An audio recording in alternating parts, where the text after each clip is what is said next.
Still can't hear you.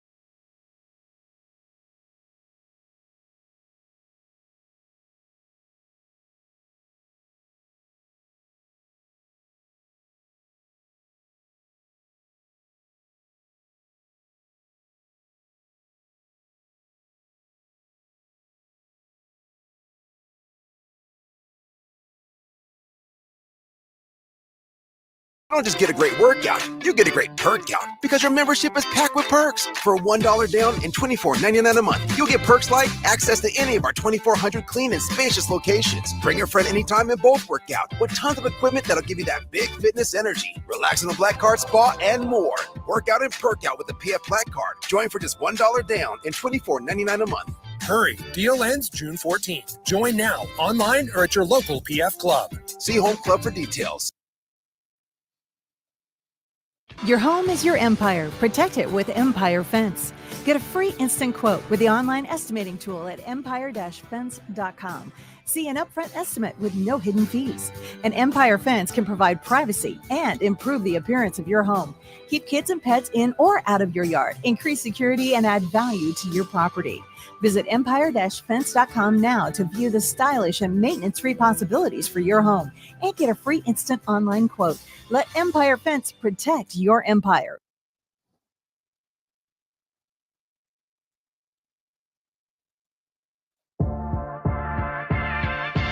This is the Don't Punt Hour on 93.7 The Ticket and theticketfm.com. Here is your host, DeMornay Pierson-El. All right, let's give this another shot here. I think I see a smile from DeMornay Pierson-El, so I think we got the audio problems figured out. Apologies for that. Luckily, didn't take us too far into the first segment. DeMornay Pierson-El, now that we got the audio problems solved, we're here live on time. Well, I shouldn't say on time this time. About 12 minutes late, but no problem. We're happy to have you here nonetheless. How's it going on this Thursday? It's going good. Just enjoying being inside. Yeah, it seems like a rainy day. I don't know what the weather's supposed to be like. I think it's worse up north, but a rainy, somewhat gloomy day. Maybe we're supposed to get something later. Keep your eyes on the road. But with that being said, I'm sure, I know you've seen it. You sent me a text right away. I think after the hire of J.J. Redick, we could have expected this one. But the number 55 pick in the 2024 NBA draft for the Los Angeles Lakers, they select none other than Bronny James. Give me your thoughts. I mean, it pays to have, your father be the best athlete in the world or one of the biggest athletes in the world. Congratulations to him being drafted and whatnot, but it certainly helps when you got a top agency bargaining on your behalf and, your father is who your father is. So, but at the end of the day, he worked hard. He had a good, draft prospect with the NBA combine and everything like that. So, hopefully everything works out for them. Yeah. And this is the reason why this is why it obviously sticks out. His stats, 2023-24 season, 4.8 points per game, 2.8 rebounds, 2.1 assists, 36 field goal percentage, 36 overall. That is not a great number. 26% from three. You can round it up to 27. And a 68% free throw shooter. Again, not a massive sample size, but it's clearly a guy that of everybody that's been drafted so far, he's had the worst stats. It's not even close. Now, the thing about Bronny, I'll give him all the flowers in the world for, is he was definitely with LeBron when it came to those PR classes. He says the right things. He's got the right attitude. He for how much pressure is on this kid right now, he does not ever say the wrong thing. And I think he deserves a ton of credit for it. It does suck that the minute that Bronny got drafted, though, the stories become, how does this add to LeBron's legacy, as opposed to it just being about Bronny? It's just a very bizarre situation. That's the thing that I don't, get, or wouldn't you want to kind of distance, yourself away from a little bit, kind of get outside of his shadow? Your name first, the same name, like, You know what I'm saying? And to be honest, to be fair, I think he could have been, very talented in his own right and everything like that. Just, the heart situation kind of happened. You were almost, taken away. That's not something easy to come back from. You could be playing nervous and everything like that. So, not to say that he's not talented and he can't do things and whatnot. He wouldn't be where he got to be before, his freakish injury and everything like that, or freakish, time where he had to step away and whatnot. So, I mean, he's capable of things, we just had to see it on a collegiate level, but not to say that he can't do things and whatnot. He's been practicing with his dad his whole life. So he's been around, the game of basketball and been able to do things, his whole life. It's just crazy that they tried to downplay it so much. It's like, all right, like, come on. Yeah. Again, like with Bronny, more time. Is he a better player? Almost certainly. If he stays healthy, he's athletic. The shooting numbers got to get better, and you got to stay healthy. Than he would collegiate athlete, probably. Yeah. It is what it is. Like, you don't have to dress it up any way you can. You don't have to try to sell Bronny. Like, it's a business hire. It's for entertainment. And this was kind of the rant I was on. This is what kind of pisses me off about the whole thing. If I'm just going to be frank with it, because when I was watching Kobe Bryant, that's kind of when I got the first real taste of consistently watching some Lakers basketball.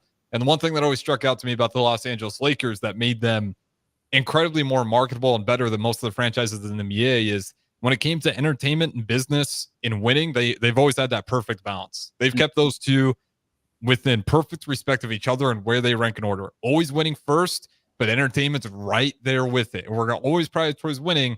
But hey, if the celebrities show up at courtside, we're going to show those guys off as well. The cheerleaders, everything goes into it. LA Lakers, they're big for it. This move is clearly not about winning. And that's what upsets me about it. It's historical for LeBron. Maybe that's where Bronny wanted to end up, but I'm almost willing to bank that Bronny wouldn't have cared anywhere. But if that then why not go back to school? Show everybody like, all right, I can be a top 5 pick. You had a guard that you were playing with that got drafted late rounds in the first round in Isaiah Collier. I think he went to the Jazz. They had him as a top 5 pick. So I mean, you're telling me you couldn't have gone back and done that and gotten better than 30, picked in the top 30 with everything that you can do and you can work on or whatnot. I mean, it's not a money thing, you know what I'm saying? And they were highly preaching on, first person in our family to go to college and everything like that. He was only there for 6 months. Yeah, we forgot about that part. 6 months. Yeah, it is what it is. I'm not gonna like put any hate on it. I respect it. I just think as a owner GM, not the right move. But that being said, we're not going to focus on the Lakers too much. We've talked about JJ Redick ad nauseum. I think that was the wrong move. I'm not a big fan of this Bronny. They're in the cap space hell right now too. Would you see LeBron playing in a summer league this year, playing with his son? Is that possible, or will he be behind scenes? I'm pretty sure he's going to be there. Like, I mean, I know that he'll be there, but I don't know if he's going to be playing. No one hit, probably not. I don't know. This whole thing's bizarre. The one thing with LeBron that I'll give him credit for is he is always one step ahead of the media.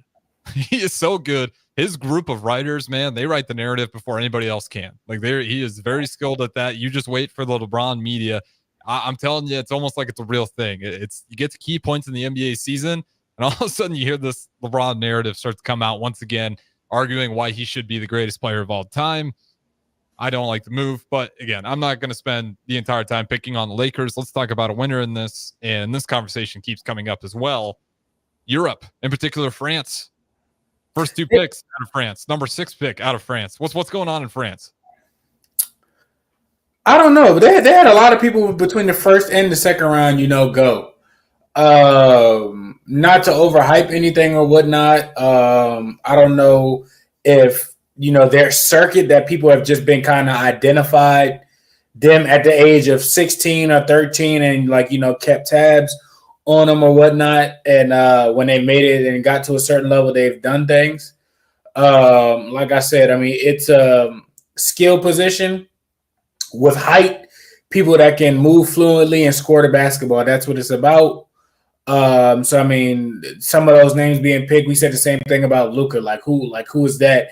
And in 2-3 years time, you found out early and often, like, oh, okay, that's who that is. So I mean, congratulations to them. Like I said, but clearly they've been paying attention to whatever circuit, on the European side for a type of prospect, not just any prospect, just a certain type of prospect.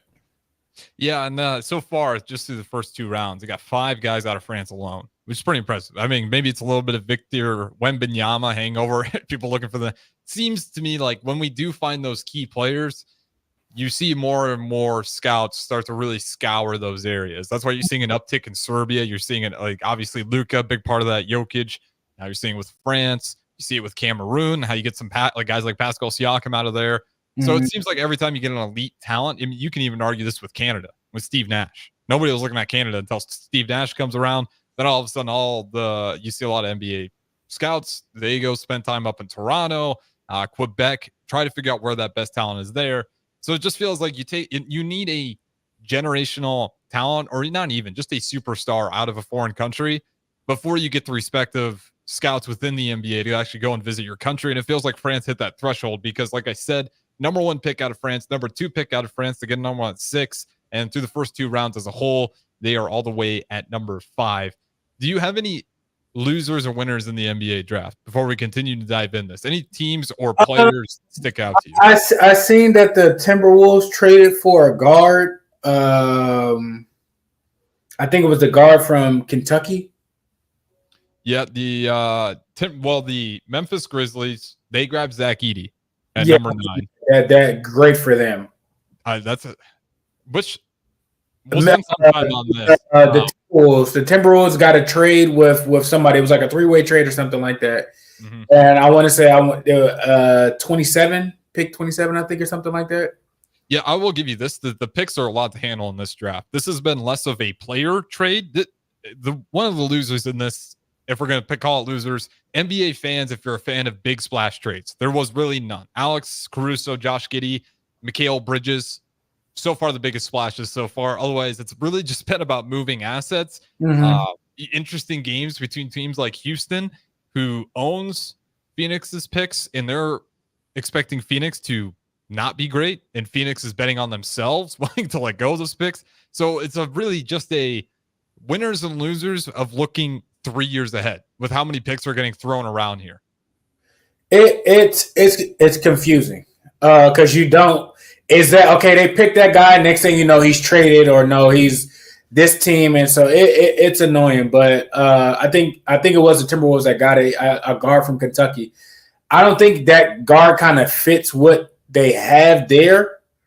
They got Anthony Edwards. They found Collins to dribble the ball and everything like that. So I mean, maybe that type of fix because he's on his way out type of thing.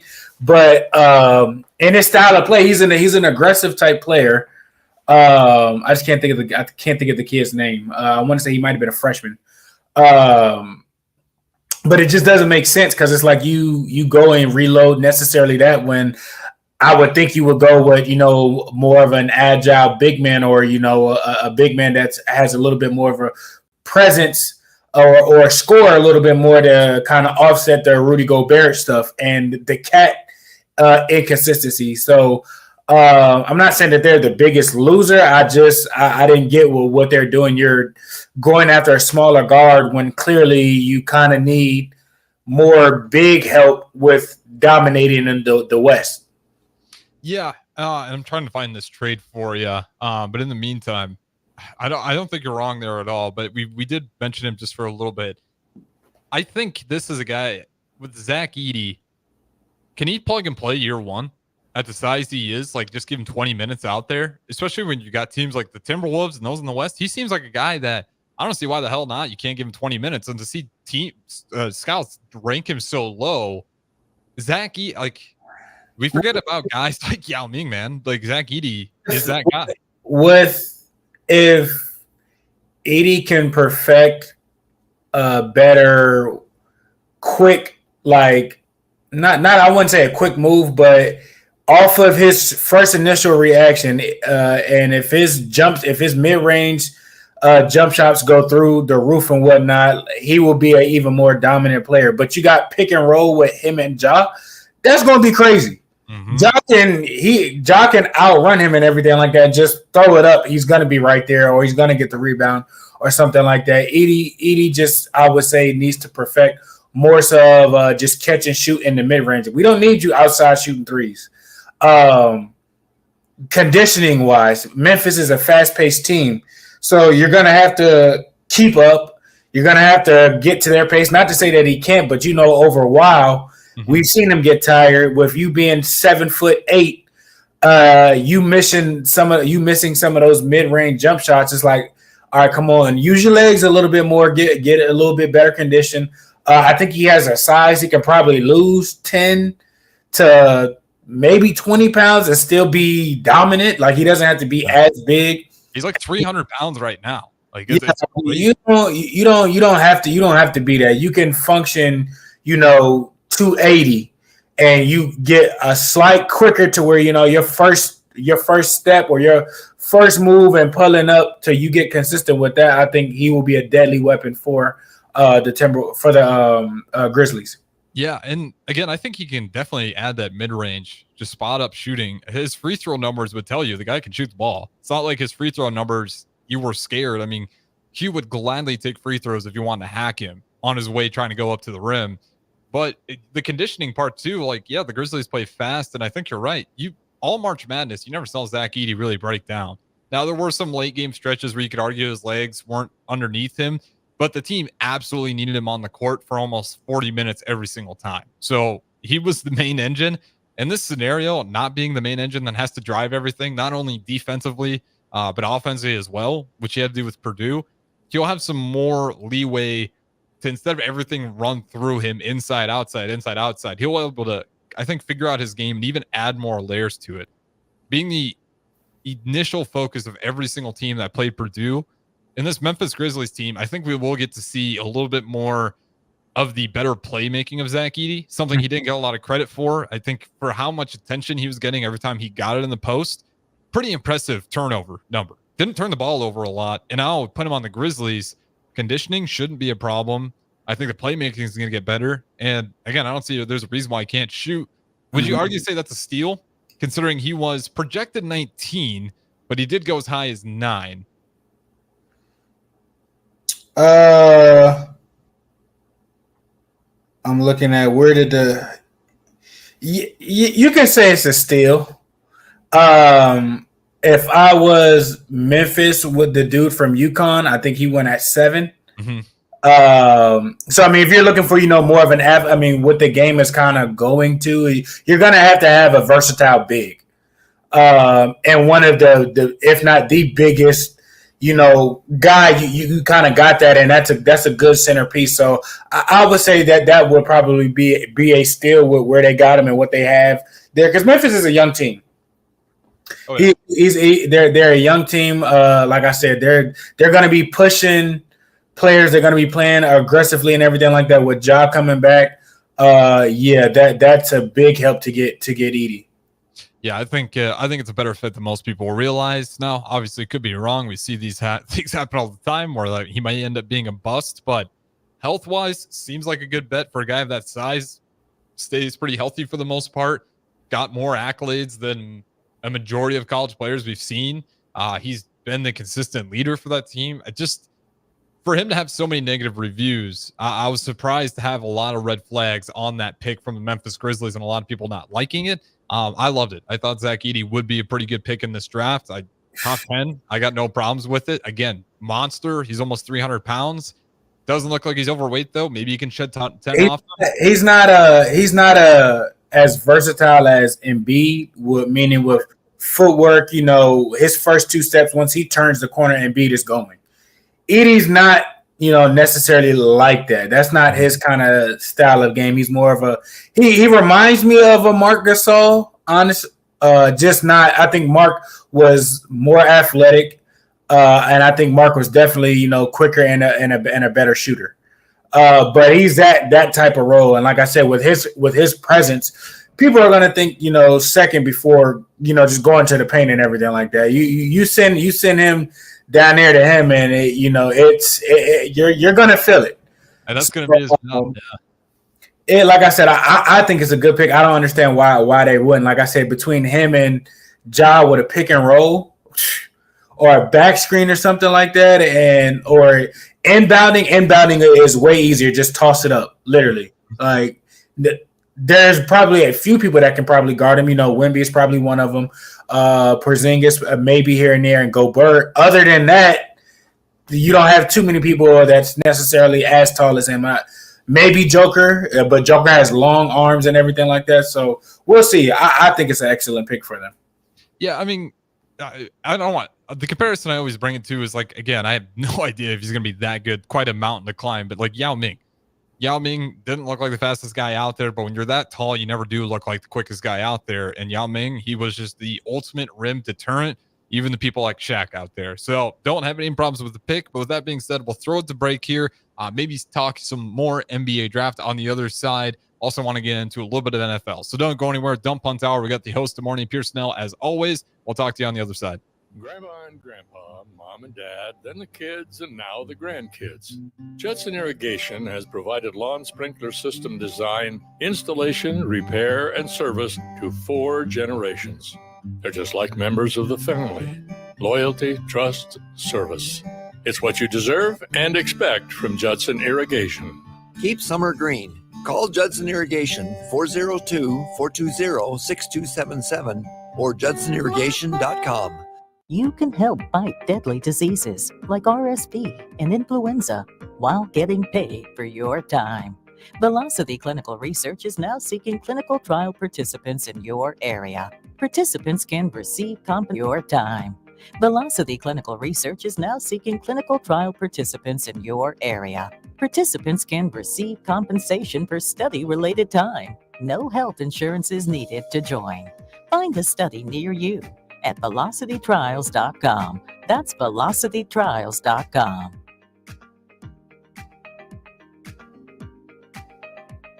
Are you looking to get into the electrical construction industry or wanting a new scene? The electrical workers of Local Union 265 are now hiring licensed journeymen and apprentices and are offering great pay and benefits. Call Mike at 402-875-1034 to apply. Start your electrical career today. If you're a homeowner or a business owner, you have a lot of projects, and no one has an unlimited budget or time. Sunbelt Rentals makes all jobs less stressful with no need to purchase large equipment or hire a crew. You can do it yourself with rentals and everything from aerators and power rakes for spring yard work to stump grinders, concrete mixers, tile saws, and more. Check out their inventory in Lincoln, north of Cornhusker Highway on 56th Street, or online at sunbeltrentals.com. Okay, it's time to sell the house. How do we even begin to choose from the hundreds of realtors in town? Easy. We make a pros list. You mean a pros and cons list? No, just a pros list. We need someone with pro photography to showcase the house in the best possible way, pro marketing to make sure we get maximum exposure, pro negotiations so we know we get the best price. This is one of those times where you already know the right answer, isn't it? You know it is. Ben Bleicher and Professional Realty Group. Contact Ben Bleicher and the team at Professional Realty Group of Berkshire Hathaway's Home Services Ambassador. Online at prg-ne.com. With the Planet Fitness Black Card, you don't just get a great workout, you get a great perk out because your membership is packed with perks. For $1 down and $24.99 a month, you'll get perks like access to any of our 2,400 clean and spacious locations. Bring your friend anytime and both work out with tons of equipment that'll give you that big fitness energy. Relax in the Black Card spa and more. Work out and perk out with the PF Black Card. Join for just $1 down and $24.99 a month. Hurry, deal ends June 14th. Join now, online or at your local PF Club. See Home Club for details. Hi, Sean Callahan here for Koppel Chevrolet GMC, and right now they are offering huge, and I mean huge discounts at Koppel. Get over $9,000 off list price or 1.9% financing on select Sierras or Silverados. Plus, Costco members receive another $1,000 off. Yes, that's happening right now on Louisville. $9,000 off list price or 1.9% financing. You pick what works for you. Costco members, please contact us at the store or at koppelcars.com. All deals with approved credit must trade and finance. Hi, everyone. Kendall Warnock, A1 Automotive in downtown Lincoln. Spring is here. Summer is fast approaching. With weddings, vacations, and weekend getaways on your mind, do not let car issues prevent you from getting where you need to be. Car problems shouldn't be something that you put up with. Let us get you back on the road in comfort and safety. We diagnose all makes and models from Porsches to Hondas, Toyotas, and Chevrolets. We fix a variety of issues with all of them with our talented techs and our experienced staff. A1 Automotive at 11th and L, downtown Lincoln, always honest answers. Empower a child today with the Teammates Mentoring Program. Hope is only a conversation away when you choose to share your talent, time, and heart with a child. Together, you can build a relationship based on strengths and chart a brighter future, 1 week at a time. Find out how you can be a mentor by visiting LincolnTeammates.org. Become what you needed as a kid by joining the Teammates Mentoring Program today. At Southeast Community College, community is our middle name. Our continuing education classes offer personal interest, traffic safety and licensing, online learning, and adult education classes across Southeast Nebraska or online in your own home. Learn to ride a motorcycle, how to start a small business, how to dance, or take a course to advance in your current career path. See the full schedule of continuing education classes online at southeast.edu/continuing. SCC, your path to possible. Alcohol has strained our relationship. Drinking too much can cause harm to friends, family members, and loved ones. By drinking less, we will save our relationship. If you or a loved one is looking for help, find a treatment facility near you at findtreatment.gov. For immediate support, call, text, or chat 988. Brought to you by Nebraska DHHS in partnership with SAMHSA. Grandma and Grandpa, Mom and Dad, then the kids, and now the grandkids. Judson Irrigation has provided lawn sprinkler system design, installation, repair, and service to 4 generations. They're just like members of the family. Loyalty, trust, service. It's what you deserve and expect from Judson Irrigation. Keep summer green. Call Judson Irrigation 402-420-6277 or judsonirrigation.com.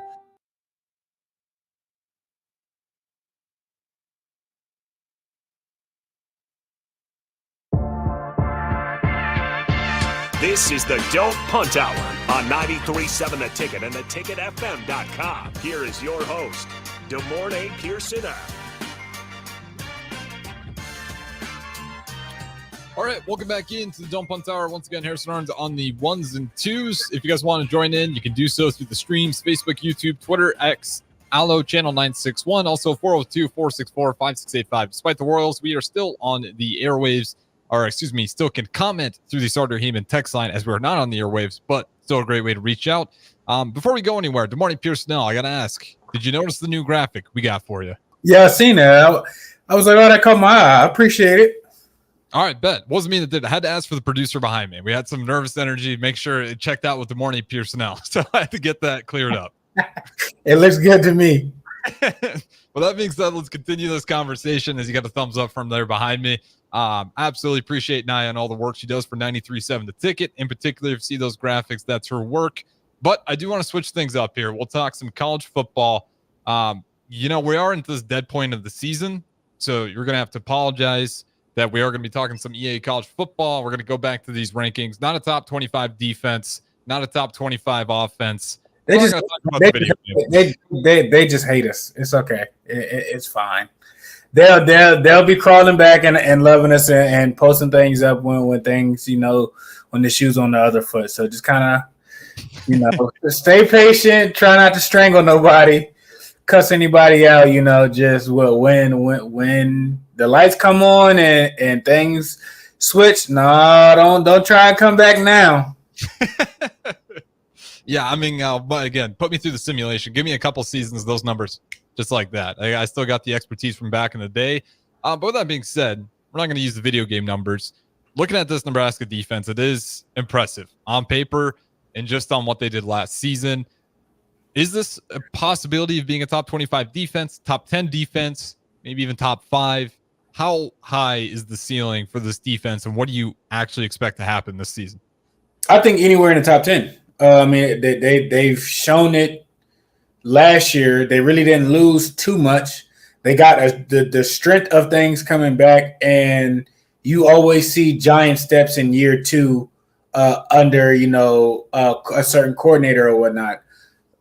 With that being said, You got people coming back healthy, people not thinking as much. Of course, each year people have to step up and whatnot, but definitely, I think the floor, I would say, is definitely top 25, and I would say about halfway up the room, I would say would be to definitely top 10. Yeah, and this is like some of the things that does surprise me. Again, I'm not going to knock the EA thing too much for how much in the game. I don't know how much the video game designers are going to be really fine combing all that. It's a lot of data to put into it. But you just look at the guys that we have coming back. You look at how this defense was last year in the Big Ten, in particular when stopping the run.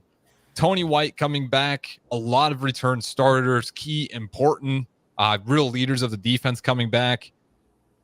It's hard to imagine this defense takes any steps backwards this upcoming season. So I think, top 10 defense, I don't think that's unreasonable to expect. Just with all the returning talent that we have coming back, in particular, our defensive line, it really does just look rugged. It just does not look like a defensive line you'd want to run into. Obviously, you still get Nash Hotmire coming back. You at the Jack, we got MJ Sherman, Javen Wright, at that middle linebacker. I don't think he gets talked about enough. John Bullock, you still got him as one of the real leaders out there. And then, of course, safeties back there as well. Isaac Gifford, curious, what his season is going to look like, but another real leader on defense from last year. I don't think people realize the position he was put in last year. He wasn't playing the position he was supposed to be playing. Somebody got hurt. And because he knows everything and had to step in to make things right, to make sure people would line up and be in the right spot and not really have no liabilities, he had to wear a different hat. So coming back, he's going to be more so in a position to where he was supposed to be playing, not because they didn't have anybody else necessarily to do the position as good or as well as he was doing it. And that's probably the best compliment you can give to Gifford, because it really was that. I mean, that's just how well he knew the defense. And again, it gives real credit to his leadership abilities, able to step into a role and then immediately have the respect of his teammates to just do the role very well. And obviously don't want to leave out Ty Robinson. Also, pretty important guy coming back on this defensive roster. On the flip side of that, looking at the offense, not going to get on EA's case about this one. Not top 25? No, you're kidding me. Yeah, I can see that one. But, is there any potential for this to be a top 25 defense, or what's a successful year in an uptick in offensive production? Like, what is it, just simply eliminating turnovers? Because we did that with penalties finally. We didn't see a bunch of stupid false starts, shooting ourselves in the foot with flags. Unfortunately, the turnovers still didn't go away. What's a successful offensive year? I think if you get over 1,000-yard rusher for sure. I think they have dudes that are capable in their room to do that. They got a lot of dudes, I think. Come again? I think they got a lot of dudes in that room that can do that. That's the hard part.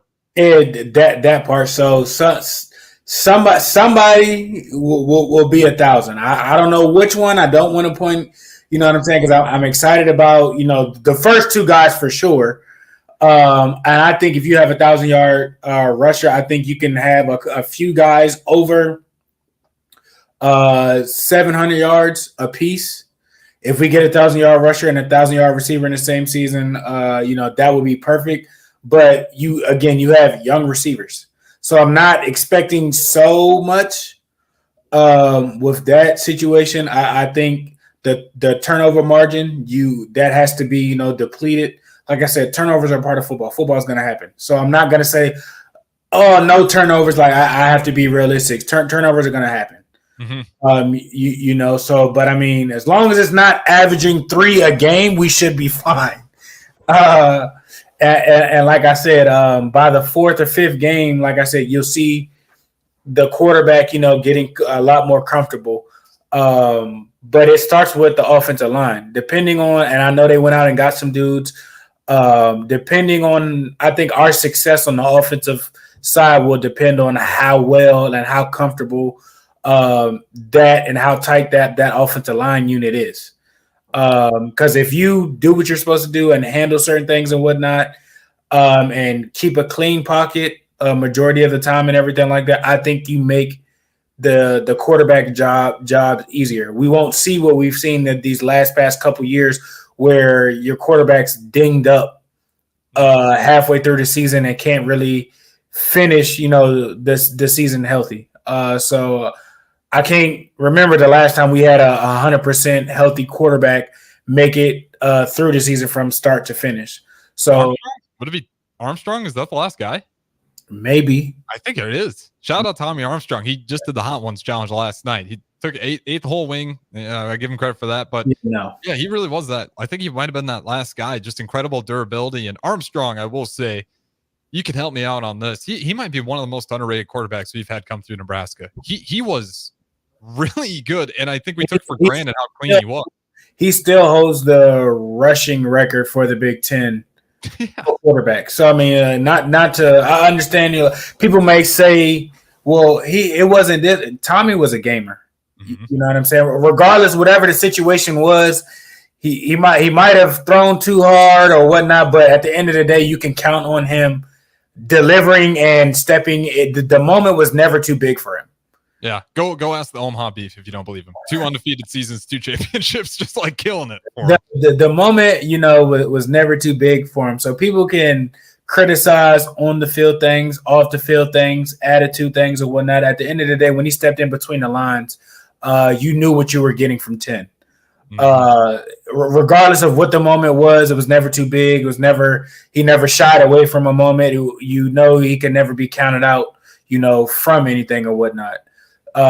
So other than that, like I said, and that's even with a solid offensive line. So depending on how the line kind of conducts themselves, they keep a clean pocket, keep guys off of him and everything like that, and are a mean bunch and kind of, shades of the pipeline or dreams of the pipeline. I'm not saying they're gonna be that, but I'm just saying, some similarities, I think we'll be fine. Yeah. And, the pipeline, I'm sure that's their aspirations. I hope it is. You got some NIL deals attached to the pipeline. So you got to make that thing come alive, right? If you're going to make some money off it. I don't know the guys. I got a lot of pride in that. Obviously, I got some trust in Donovan Real. I think it's a big move, making sure he stays around. Give those damn offensive linemen some consistency. I hate the fact that we've been yelled at him for years. It's just like, yeah, go ahead. It's been filled with injuries, dudes leaving, coaches in and out, you know what I'm saying? So finally, they've gotten 2 years comfortable with somebody with getting things and whatnot. Like I said, hopefully the gap is fixed. And I think as good as our offense and defensive line will be the ceiling of where we can go. Yep. And real quick, as we were mentioning turnovers before, we're not asking for a miracle. Maybe we are. I mean, if you look at how bad turnovers have been since 2004, there's only been 2 years, 2009 and 2017. The only 2 years since 2004, we were positive in the turnover margin. Last year was our worst turnover margin since that 2004 on this data set that I'm looking at. And it was atrocious. We're looking about negative 17 in the turnover margin. Now, on the flip side of that, you still somehow, despite turning the ball over 17 more times than you were able to take it away, you were still sniffing around the playoff game with the last 3 games left in the season.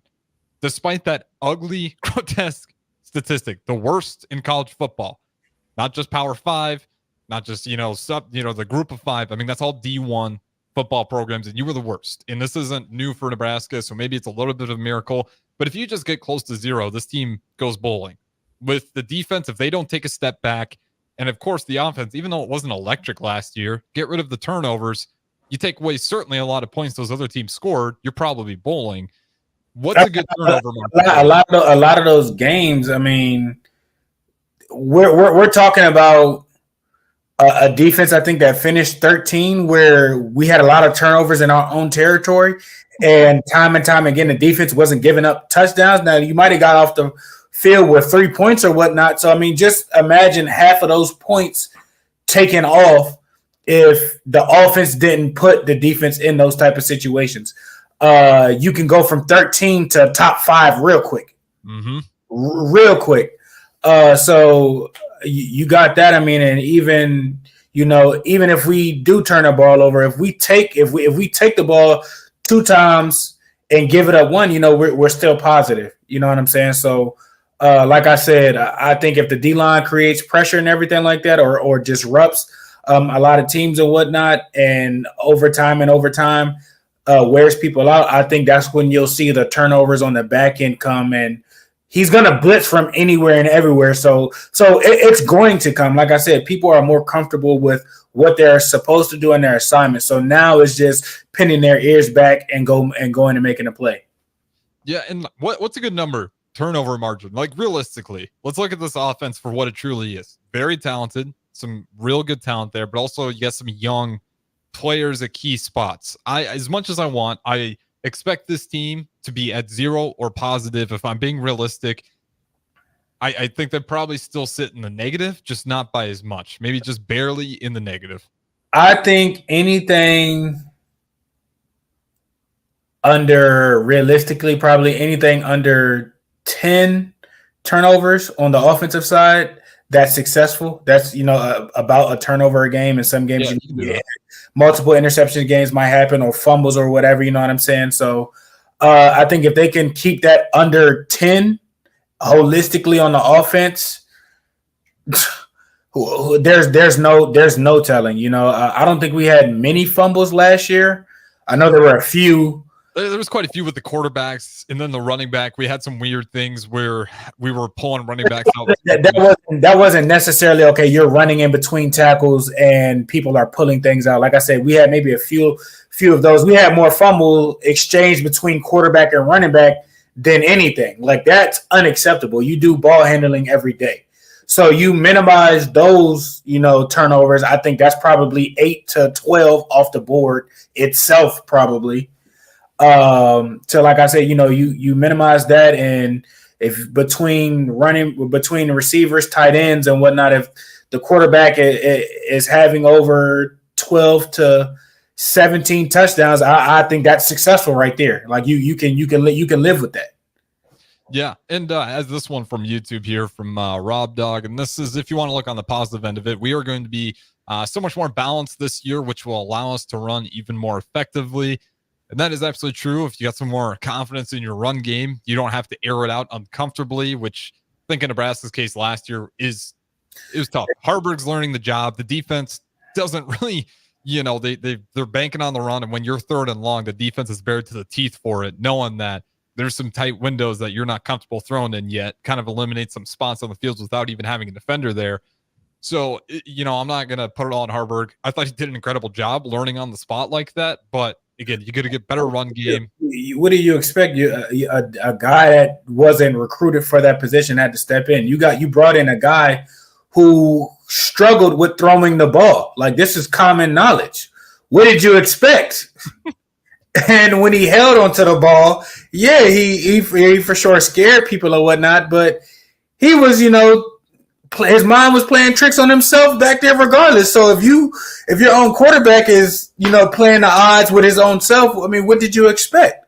So definitely with things being more balanced, I think it's not even about being balanced. Things are going to be more consistent. You have a consistent thrower. You have a consistent quarterback in whichever way it goes with things. You have, a coach that is more, they brought in more tools to be more effective throwing the ball.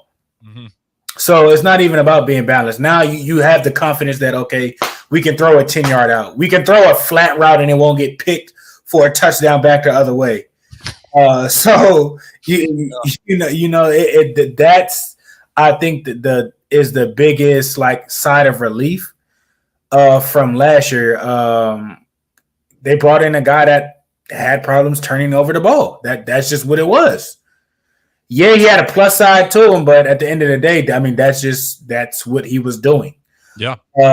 You brought in guys, and we've seen from the spring game, they handled, spring ball very well and whatnot. And like I said, it's going to be some growing pains because now you're getting everybody's number one. They're number ones out there. So, but going against a top rated defense will help you in the long end. So we'll be fine.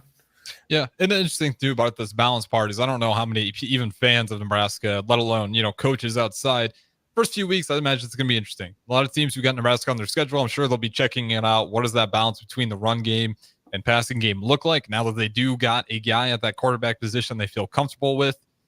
But yeah, obviously with Jeff Sims, it's just a bizarre situation. Arizona State, they're the next one to try to take on that turnover problem. Hopefully it works out for them. Never want to root against the player, but obviously here at Nebraska, just being real, probably couldn't have gone worse. Just on the field, off the field. Worse. I mean, it was bad. Don't get me wrong. Like, wish you the best and whatnot. But just you lost your quarterback spot to a tight end. I mean, that's just being real and what it is. Now, I hope he fixes it, and it's by all things. One thing I'll give him credit for: incredibly respectful. I mean, he was always super supportive of his guys on that roster. But yeah, obviously now there's a little more confidence in the quarterback room. Also, you looking at guys like TJ Lateef and the Elite 11, it feels like the depth's starting to build up there too. You got Glenn Thomas. Last thing before we get out of here, you mentioned the wide receivers. Let's talk about these transfers. We still got them: Jamal Banks, Isaiah Nayor. Does that kind of help bridge that gap with the wide receiver room? Because I think you're totally right. There's certainly a experience gap. And of course, Lloyd's still in the mix. He's going to be a weapon, no question about it. And Coleman. I mean, you got younger guys to kind of help. You got older guys to help the younger guys. So I mean, that's always a benefit outside of maybe not having a coach that actually played the position. Nothing is wrong with that or anything like that. But you got other experiences that you can pull on, other techniques that you can ask and have questions and get them kind of answered in a game time from a perspective from an actual receiver instead of a quarterback that played the quarterback. It's a little different perspective. I know we're gonna throw the ball a lot more down the field, so I know they're anxious for that. I think we've seen that early on, and I think they kind of didn't want to showcase too much of that. I think that's probably one of the more deeper rooms on the whole team. So when it's time for their number to be called and everything like that, I definitely think that they will make plays and whatnot. They're not in the same situation as last year. I think a lot of the dudes were either young and just had to step up, or frustrated because we understood what the the offense was. I don't think those problems are going to be this problem at all. That's going to be a group that is going to be exciting to watch and see how things unfold. Yeah, I definitely will help. And one thing that gives me some hope is that young wide receivers certainly stepped up in some pretty big moments, which helps accelerate that gap. That being said, though, we are wrapping things up. I was going to bring this up earlier, but I just really didn't want to. As we're talking about NBA winners and losers for the draft, I lift up my shirt here, my own Chicago Bulls. Didn't want to dive into it because if I'm being honest, probably give them like a C- at best. Hate it. Give me some hope. Chicago, any team in Chicago, please give me hope. It looks like it's up to the Chicago Bears. But again, shout out to Marty Pierson-El on time as always for the Don't Punt Hour. We got through the audio issues and ended up having a great show as always. But don't go anywhere. What's Brewing Chance Brewington up next? We'll talk to Marty again next week.